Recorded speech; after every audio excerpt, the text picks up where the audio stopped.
If you're wondering how well plastic welding works, I'll tell you a story. I had a friend that his favorite Frisbee broke.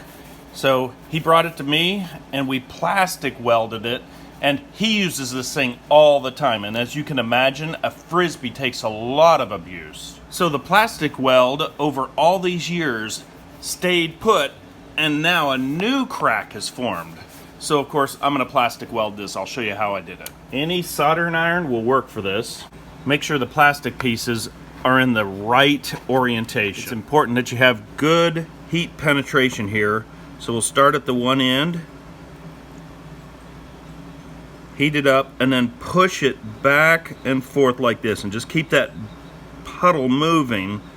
So just keep moving it like this. So in the middle, push from this side, from that side, and just keep moving it back and forth. Now we're gonna do this to the other side as well.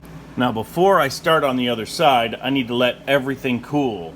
Now because I went so deep on the other side, I may not have to go as deep, but I'm gonna use the exact same method.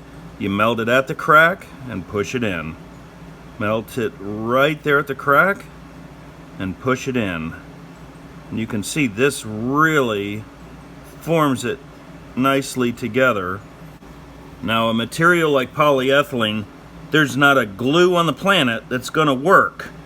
You're gonna have to plastic weld. Polyethylene, polypropylene, plastics in that family need to be welded like this. Before putting the tip away, you want to take some rags like this and really make sure that it's clean. Retin everything back together with solder, so next time you're working on electronics, it's ready to go. Ready for another 5 years.